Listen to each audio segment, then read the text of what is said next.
Hello friends, welcome to mother simple kitchen. আজ আমি তোমাদের সঙ্গে শেয়ার করব চিকেন কারি একটা রেসিপি।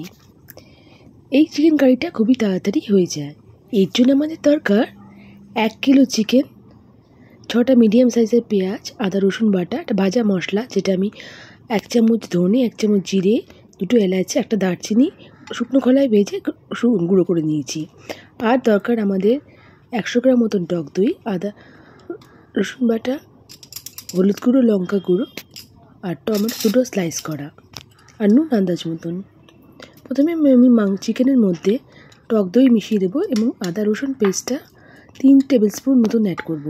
তারপর আমি অ্যাড করব ভাজা মশলা গুঁড়ো 3 টেবিল স্পুন মতন এবং লঙ্কা গুঁড়ো, হলুদ গুঁড়োটা অ্যাড করে দেবো এবং অ্যাড করব এর মধ্যে স্লাইস করা অনিয়নগুলো এবং অ্যাড করব 3 টেবিল স্পুন মতন সর্ষের তেল। এইসব জিনিসগুলো অ্যাড করে আমি ভালো করে চিকেনের মধ্যে একসাথে মাখিয়ে নেব।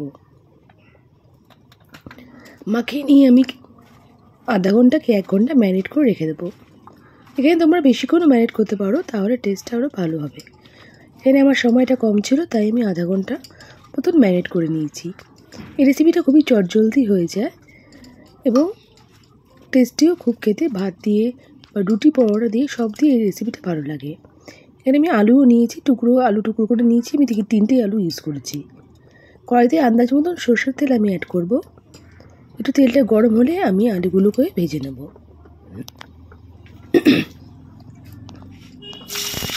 দেখো আমি আলুগুলো দিয়ে দিয়েছি। আলুগুলো ভাজা ভাজা হলে আমি তুলে রাখবো এবং আলুগুলো একটু লাল লাল করে ভেজে নিতে হবে।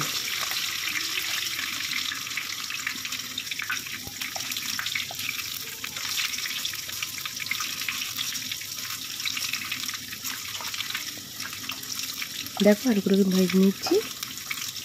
আলুগুলো একটু ভালো করে ভাজবে, যেহেতু এখানে আলুগুলোর সাইজ একটু বড়ো আছে। আমি ভালো করে ভেজে নিচ্ছি এবং আলুগুলো চিকেনের সাথেই সেদ্ধ হয়ে যাবে।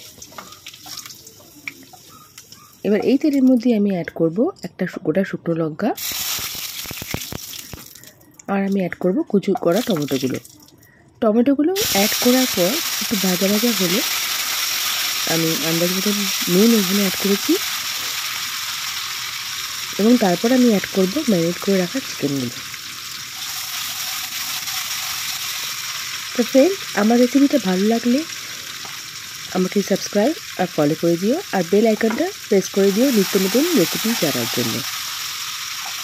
আর তোমরা কে এই রেসিপি ট্রাই করলে আমাকে একটু জানিও, তাহলে আমার খুব ভালো লাগবে। এবার আমি অ্যাড করছি, দেখো এখানে চিকেনটা ম্যারিনেট করে রাখা চিকেনটা। ব্যাস, এবার আর কিছু আমার কাজ নেই। ভালো করে নেড়ে আমি এবার চিকেনটা ভালো করে নাড়বো, নেড়ে ঢাকা দিয়ে রাখবো। মেনলি এই রান্নাটা খুবই তাড়াতাড়ি হয়ে যায় এবং আগেকার দিনে আমার মা ঠাকুমারা যে রান্নাটা করতো একবারে মাখিয়ে, এই রান্নাটা এখন আস্তে আস্তে অফ হয়ে গেছে। আমরা এখন ইউজুয়ালি অন্যরকমভাবে চিকেনটা কষিয়ে আমরা রান্না করি, কিন্তু এটা ঢেকে একবারে রান্না করা এবং টাইম সেভিং রান্নাটা খুবই। এই রান্নাটা ঢাকা দিয়েই করতে হবে এবং কিছুক্ষণ পর পর এখানে তোমাকে নাড়তে হবে চিকেনটা। দেখো আমি এখানে জল অ্যাড করিনি, চিকেন থেকে জলটা ছেড়েছে। এখানে আলুটা অ্যাড করে দিলাম যাতে আলুটা ভালোভাবে সেদ্ধ হয়ে যায়। আবার কিছুক্ষণ পর আমি নাড়িয়ে আবার ঢাকা দিয়ে রেখে দেবো। দেখো আমি রেখে দিচ্ছি।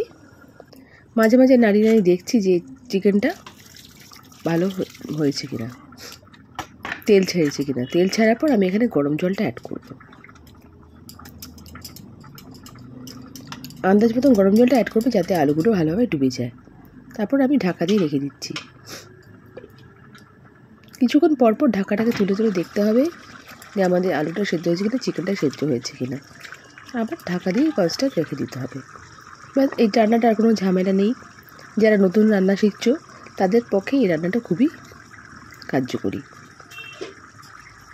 এবং যাকে এই রান্নাটা খাওয়াবে সে তোমার গুণগান নিশ্চয়ই করবে। আশা করি তোমরা এই রেসিপিটা ফলো করবে এবং নিশ্চয়ই একবার ট্রাই করবে। ব্যাস, আমাদের chicken curry ready. So friends, enjoy it and bye, and thank you very much for viewing my recipe.